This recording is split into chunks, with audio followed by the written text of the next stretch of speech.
우리가 삶을 살아가다 보면 순간의 선택의 여하에 따라서 인생의 향방 자체가 달라지는 삶의 분기점에 설 때가 있죠. 오늘 본문은 예수님께서 새로운 삶의 분기점에 서신 그 상황을 기록하고 있는 내용입니다. 사적인 삶을 이제 내려놓으시고 공적인 삶을 시작하시는 삶의 분기점에 우리 주님이 서셨습니다.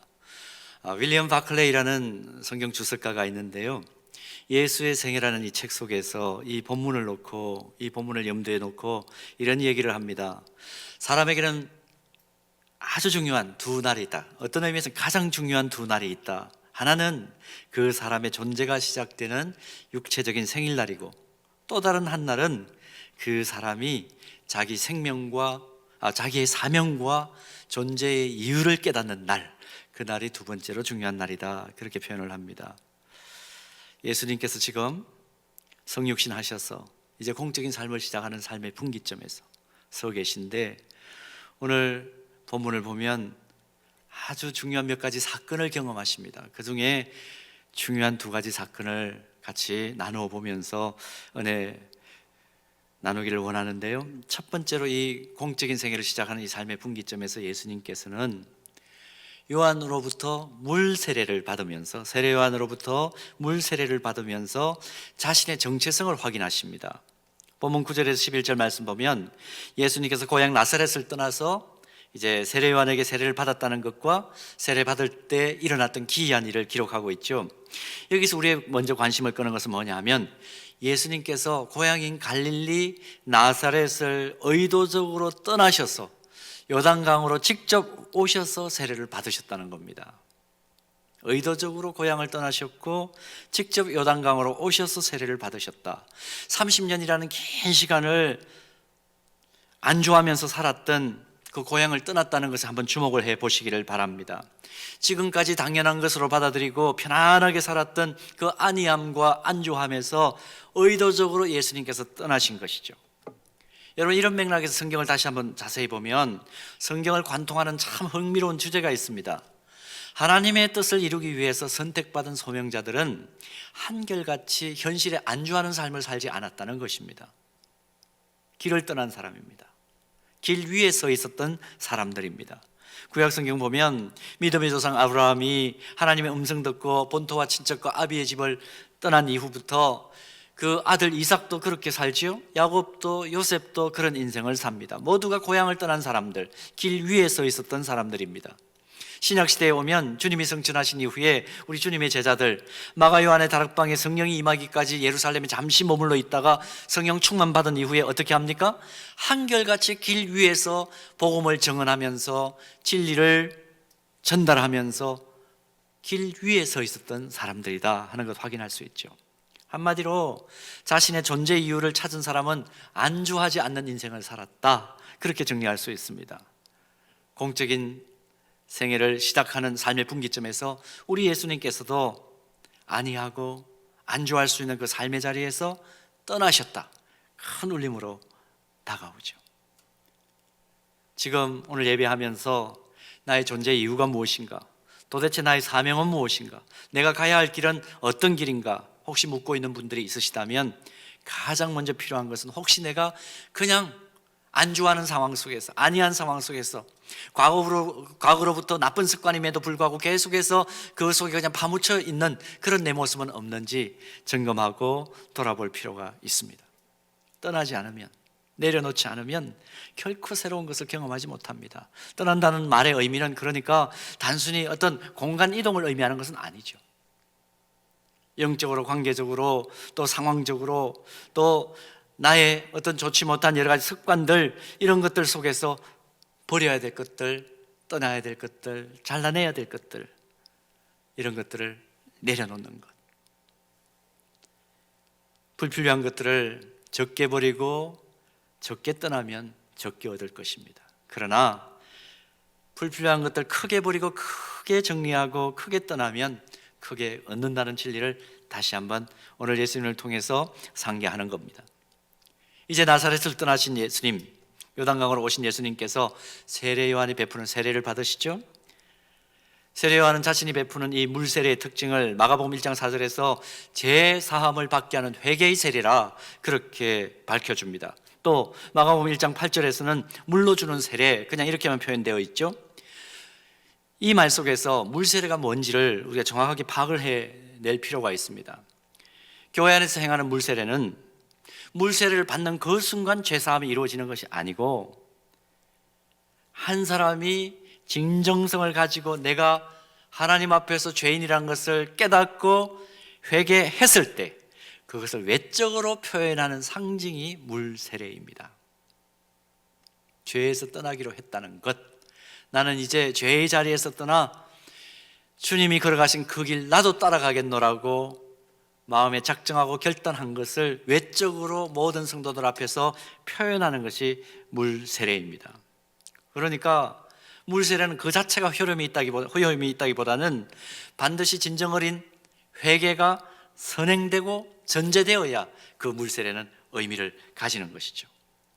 이런 의미를 담고 있는 이 세례를 지금 죄가 없으신 하나님의 아들이신 예수님께서 받으시는 겁니다. 자신에서 그것도 받겠다고 합니다. 죄가 없으신데도 불구하고 의도적으로 나는 물세례를 받아야 되겠다. 세례 요한이 예수님께서 죄 없으신 것을 모를 리가 없습니다. 지금 우리가 펼쳐놓은 마가복음에는 기록되어 있지 않습니다만은 같은 사건을 기록하고 있는 마태복음 3장 13절에서 15절 말씀 보면 이때의 상황을 마태는 이렇게 기록하고 있습니다. 보십시오. 이때에 예수께서 갈릴리로부터 요단강에 이르러 요한에게 세례를 받으려 하시니 요한이 말려 이르되 내가 당신에게서 세례를 받아야 할 터인데 당신이 내게로 오시나이까. 예수께서 대답하여 이르시되 이제 허락하라. 우리가 이와 같이 하여 모든 의를 이루는 것이 합당하니라 하시니 이에 요한이 허락하는지라. 요한은 분명히 알았죠. 죄 없으신 하나님의 아들이 지금 오셨구나. 오히려 저분에게 내가 세례를 받아야 되겠다. 그런데 예수님께서 자발적으로 죄인이 된 것처럼 물세례를 받겠다고 자원하십니다. 이유가 뭘까요? 이 세상에 태어난 모든 사람들, 그 중에 하나님께서 주권적으로 선택하신, 꼭 집어서 이야기하면 나 같은 죄인을 위해서 친히 예수님께서 모범을 보여주신 것입니다. 여기서 우리가 정확하게 좀 짚고 넘어가야 될 주제가 있습니다. 이 나 같은 죄인이라는 표현을 제가 썼습니다. 앞으로 우리가 계속 묵상할 마가복음 전체의 내용에도 이게 자주 등장하고 또 성경 전체적으로 이 나 같은 죄인이라는 표현이 자주 나오기 때문에 여기서 잠깐 이 말의 의미를 좀 살펴보고 넘어갔으면 좋겠습니다. 여러분, 신앙생활 하다 보면 우리가 제일 많이 듣는 이야기가 뭡니까? 또 기도회 때마다 자주 듣는 이야기가 뭡니까? 나의 죄 때문에 예수님께서 성육신하셨고 회개의 세례를 받으셨고 고난받고 십자가에서 죽임을 당하셨다. 이 말을 우리가 자주 듣습니다. 나의 죄 때문에, 나의 죄 때문에.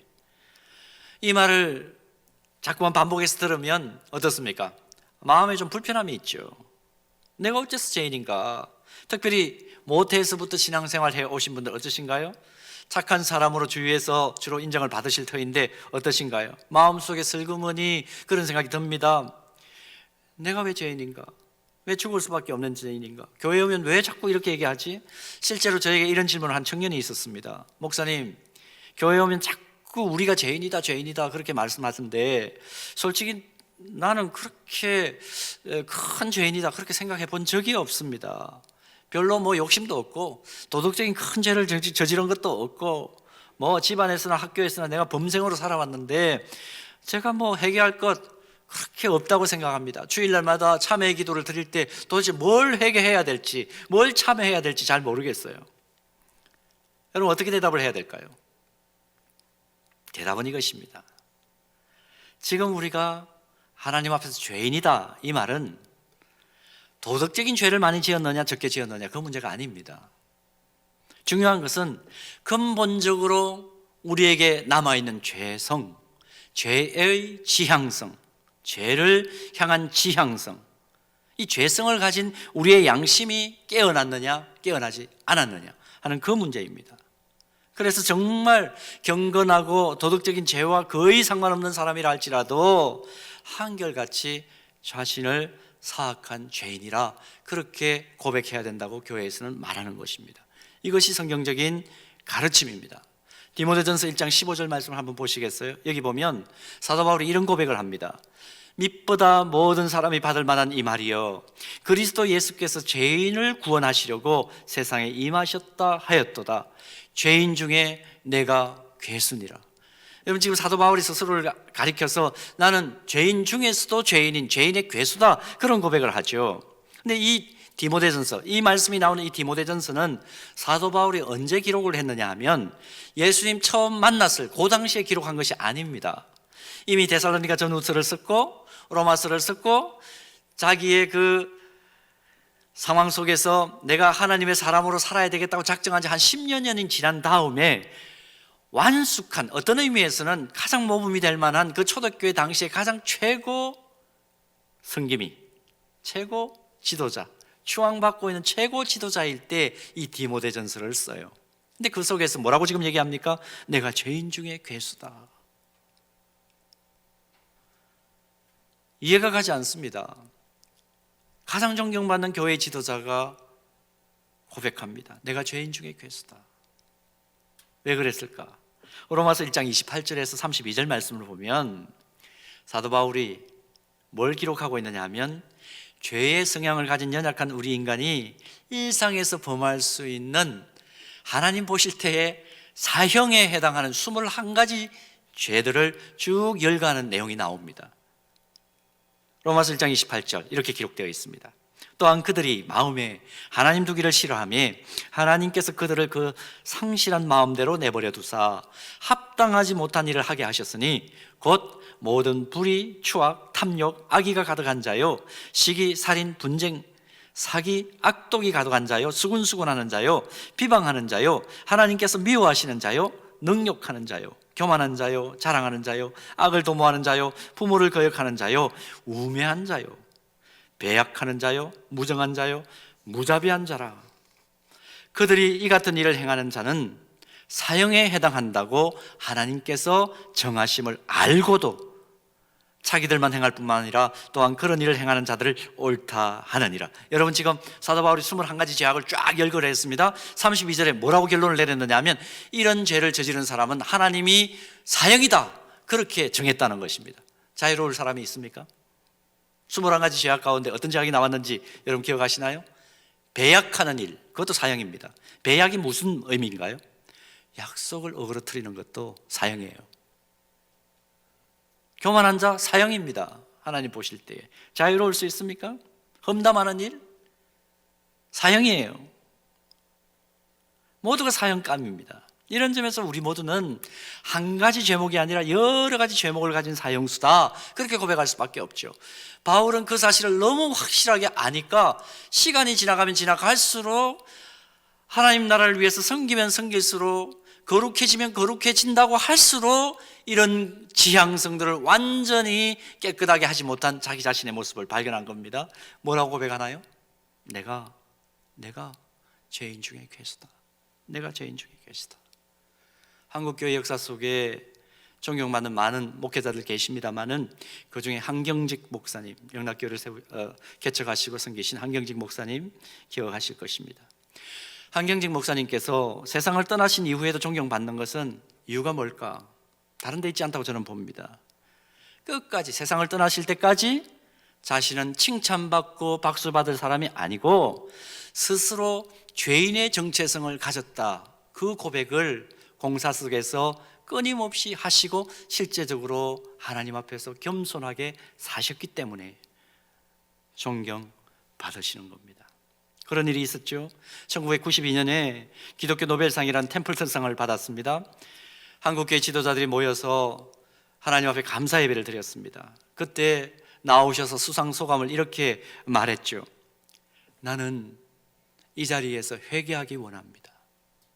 나는 너무 많은 죄를 지은 죄인입니다. 나는 신사를 참배하였으며 내 삶 가운데 너무 많은 죄를 지은 그런 사람입니다. 그냥 공석에서 폼나게 하려고 그렇게 하신 것이 아니고 실제적으로. 그래서 목사님께서 의식이 있을 때까지, 세상 떠나기 전까지 의식이 제대로 작동할 때까지 그런 말씀을 많이 하셨다 그러죠. 하나님 말씀을 읽고 기도하면서 말씀을 보면 볼수록 나는 더 많은 빛을 보게 되었는데 그 속에서 나는 나 자신의 불완전함을 더 많이 더 또렷하게 볼 수밖에 없습니다. 나는 죄인입니다. 이런 이야기들을 후배들과 성도들에게 반복해서 하시면서 겸손하게 사셨기 때문에 존경받으신 것이죠. 성령으로 양심이 깨어지고 또 실제적으로 깨어나기도 하고 예민해지면 도덕적인 죄의 유무와 상관없이 자신이 얼마나 하나님의 그 밝은 빛 앞에서 흠도 많고 티도 많고 해결할 것이 많은 큰 죄인인가를 늘 깨닫게 됩니다. 우리가 그리스도께서 지신 그 보혈의 십자가를 믿고 진정한 그리스도인이 되었다. 그것은 둔감했던 우리의 양심이 깨어나는 거예요. 양심이 예민해지면서 날마다 자신에 대해서는 절망하고 주님의 십자가를 바라볼 때 비로소 다시 살아갈 용기와 힘을 얻는 사람, 그런 사람이 되었다는 것이 우리가 그리스도인으로 성숙해 간다, 예수 따르미가 되었다, 그런 의미입니다. 그러므로 우리는 모두가 다 주님의 십자가 앞에서 죄인이라는 거죠. 여러분, 잘났다고 자랑할 일 없습니다. 오히려 더 겸손하게 형제와 자매를 사랑하고 용서하고 덮어주고 안아주는 그 일을 할 수밖에 없는 것이 성숙한 그리스도인의 모습인 것입니다. 자, 이제 다시 본문으로 돌아와 보겠습니다. 결국 예수님께서 세례요한이 베푸는 그 물세례를 받으셨다는 것은 죄인이 아니신데 자발적으로 죄인과 같이 되셔서 구원을 완성하시려는 예수님의 자기 헌신이었다 하는 것을 우리가 깨달을 수 있죠. 내가 완전히 재성을 버리지 못한 상황에서 상처받은 것, 우리가 평소 일상에서 억눌리는 것, 슬픈 것, 억울해하고 눈물로 흘리는 것, 이런 것들에 대해서 함께 그 짐을 지시기 위해서 스스로 우리와 같은 물세례를 받으시고 죄인의 자리에 서신 예수님, 그러니까 이 진리가 제대로 이해된다면 우리는 주님께 늘 감사하고 주님 더 사랑할 수밖에 없고 주님 더 자랑할 수밖에 없는 것입니다. 이런 의미를 가진 물세례를 예수님께서 받자마자 곧 어떤 일이 일어납니까? 두 가지 놀라운 일이 일어났다. 본문 10절을 보면 나오는데요, 곧이라는 부사가 나오죠. 이 곧이라는 이 부사는 헬라어로는 유두스라는 단어입니다. 즉시, 바로, 이런 뜻을 가지고 있는데 마가가 마가복음에서 41번이나 사용할 만큼 굉장히 자주 나오는 부사입니다. 성경학자들은 왜 이 단어가 마가복음에 이렇게 많이 쓰였을까? 아마도 마가가 굉장히 다급하게 직설적으로 복음의 핵심을 전달하고 싶어서 이 부사를 많이 사용했을 것이다, 그렇게 봅니다. 자, 곧, 즉시 어떤 일이 일어납니까? 물세례를 받았을 때, 세례를 받고 물에서 올라오실 때 즉시 성령의 능력이 임합니다. 왕이나 제사장이나 선지자가 기름 부음을 통해서 세워지듯이 예수님에게는 성령의 임재가 나타나서 예수님이 어떤 분이신지 그 정체성이 확실하게 선포된 것입니다. 중요한 것은 성령이 무엇과 같이? 독수리와 같이? 사자와 같이? 호랑이와 같이? 그렇게 임하지 않고 비둘기같이 임했다. 이 표현이 신묘막측합니다. 왜 비둘기같이 임했을까? 왜 하필이면 성령께서 아주 강한 독수리, 힘이 센 사자와 같이, 호랑이와 같이 그렇게 임하지 않고 비둘기와 같이 임하셨을까? 성경학자들의 의견을 종합해보면 이유는 이것입니다. 비둘기는 순결과 온유와 겸손의 상징이라는 겁니다. 만왕의 왕이신 예수 그리스도께서 공격적이고 군림하고 힘으로 짓누르는 그런 공적인 사역을 하신 만왕의 왕이 아니시고 비둘기와 같은 순결과 온유와 겸손한 종의 모습으로, 이것을 서번트 리더십이라고 그러죠. 종의 모습으로 오히려 공적인 사역을 감당하실 것이다, 구원을 완성시킬 것이다, 그것을 상징하는 것이 성령이 비둘기와 같이 임했다 하는 겁니다. 예수님께서 이 사실을 마태복음 11장 29절에서 직접 말씀하시는 것 한번 보시겠습니까? 나는 마음이 온유하고 겸손하니 나의 멍에를 메고 내게 배우라. 그리하면 너희 마음이 쉼을 얻으리라. 만왕의 왕이신 예수님께서 나타나시기 이전에는 어떤 사람이 진짜 지도자였습니까? 힘을 가지고 압제하고 사람들 꼼짝 못하게 만들고 파괴하고 적들은 다 그냥 추호의 용서도 없이 그냥 짓눌러버리는 힘으로 억누르는 것이 진짜 지도자라 그렇게 인식이 되었죠. 그러나 비둘기 같은 성령의 세례를 받으신 진정한 왕이신 예수님 위에 이 비둘기 같은 성령이 임하신 이후에는 겸손이 진정한 힘이에요. 용서가 진정한 힘이에요. 공감해주고 이해해주고 감싸주는 것이 힘이에요. 사랑이 모든 것을 이기는 파워라는 것입니다. 이것이 예수님의 공생애를 통해서 실제적으로 증명된 거죠. 이 진리를 아는 사람이 누구냐? 바로 그리스도인입니다. 본문 11절을 그리고 보면 성령의 이 임하심과 함께 하늘로부터 음성이 들립니다. 너는 내 사랑하는 아들이라 내가 너를 기뻐한다. 하나님께서 직접 말씀으로 예수님이 어떤 분이신지 그 정체성을 확인시켜주는 말씀이죠. 예수님께서 3년 동안 공생애를 사셨습니다. 이 3년 동안 지내실 때 어떻게 지나셨나요? 안락하게 지나셨나요? 우리가 그것 아니라는 것 복음서를 통해서 압니다. 이제 마가복음을 계속 살펴보면서 우리가 살펴볼 것입니다. 먼지가 풀풀 나는 그 팔레스틴 땅을 걸으시면서 예수님께서 움직인 행로와 행적을 우리가 살펴보면 예수님의 삶 결코 평탄한 삶이 아니었습니다. 항상 적대자들이 따라다녔고 그들로부터 환영받지 못했고 거부당하고 비난당하고 심지어는 세상 법정에 고소당하고 죽음의 위협까지도 당한 그런 삶을 사셨다 하는 것을 우리가 잘 압니다. 그런데 예수님이 어떤 분이세요? 완전한 신성을 가지신 분이시지만 동시에 완전한 인성을 가지신 분입니다. 우리와 똑같은 감정을 느끼신 주님이십니다. 나사로의 죽음 앞에서 울고 계셨던 예수님을 우리는 기억합니다. 그분도 아파하셨고 우리와 똑같은 성정을 지니셨던 그분입니다. 얼마나 일상 속에서 배척받고 죽음의 미혹을 받으시는 그 상황들을 경험할 때마다 아프시고 힘드셨을지 우리가 미루어 짐작할 수가 있죠. 그런데 그럼에도 불구하고 예수님께서 어떻게 당당하고 의연하게 그 공적인 생애를 사실 수 있었을까? 어떻게 그럴 수 있었을까? 이유는 너는 내 사랑하는 아들이다, 내 기뻐하는 자다. 하나님께서 들려주신 분명한 자기 정체성이 마음 중심에 살아있으니까 아무리 힘들고 고통스러운 상황이 닥친다 할지라도 능히 이기고 하나님께서 기뻐하시는 사역을 감당해 나갈 수 있었던 것입니다. 사랑하는 여러분, 가만히 이 말씀을 한번 묵상해 보십시오. 예수님께서 들으셨던 너는 내 사랑하는 아들이다, 내가 기뻐하는 자다, 이 하나님의 음성, 오늘 우리에게도 들려지고 적용될 수 있는 하나님의 음성이라는 생각 들지 않습니까? 가만히 생각해 보십시오. 한번 묵상해 보십시오. 왜 그렇게 말할 수 있습니까? 근거는 이것입니다. 저와 여러분들이 그리스도를 믿는 믿음 안에서 가지고 있는 정체성이 뭐예요? 하나님의 자녀라는 정체성입니다.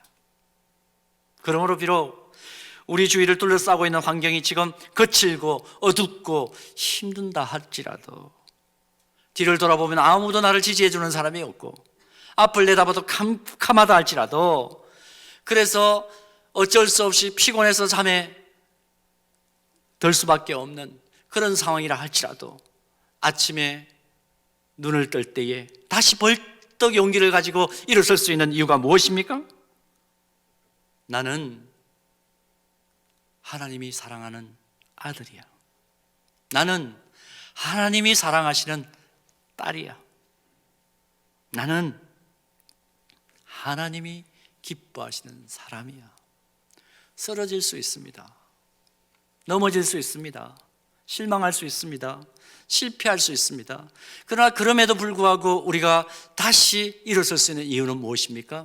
하나님의 이 음성을 들을 수 있는 영적인 귀가 열려있기 때문입니다. 이것을 확인하면 때때로 우리가 부모님으로부터 십수마음을 당할 그런 때가 있습니다. 자녀들의 입장에서는. 그러나 아무 문제가 되지 않아요. 또 관계하고 있는 사람들로부터 좀 실망스러운, 또 날카롭고 뾰족하게 우리가 배려받지 못하는 상황을 경험할 수가 있습니다. 그러나 그 상황에서도 넉넉히 이길 수 있는 이유는 뭡니까? 너는 내 사랑하는 자녀야, 내가 기뻐하는 자야. 그 음성 듣고 이길 수 있는 겁니다. 다시 일어설 수 있는 겁니다. 오늘 우리에게 이런 은혜가 풍성하게 흘러넘치기를 소원합니다.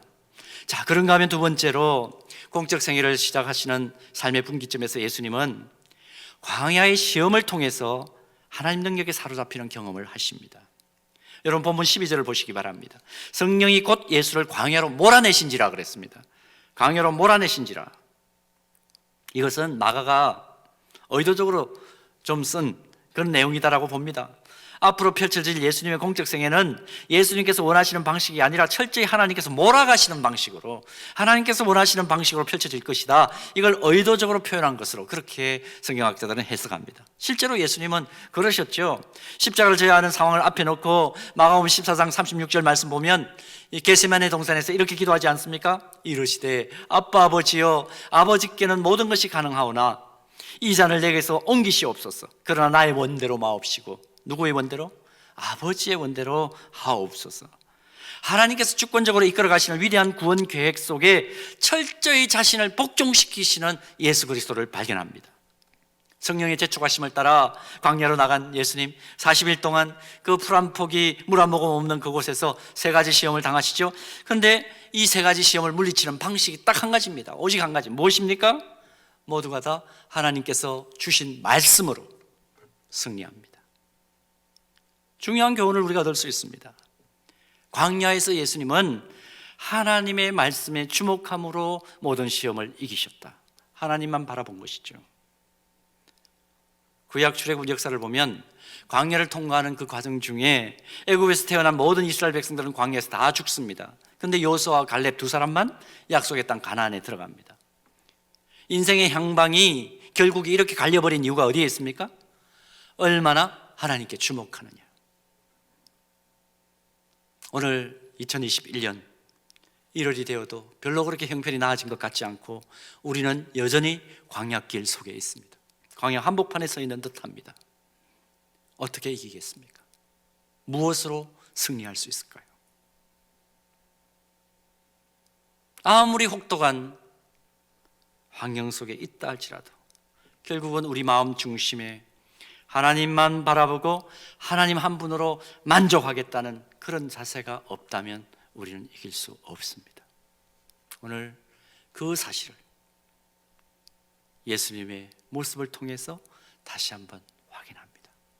사랑하는 여러분, 주님으로 말미암아, 주님 바라봄으로 말미암아 다시 한번 그 능력 덧입고 용기를 얻고 살아가는 모든 상황 속에서 넉넉히 승리하고 축복의 통로로 그 역할을 감당하는 사랑하는 주의 백성들 되기를 주님의 이름으로 축복합니다.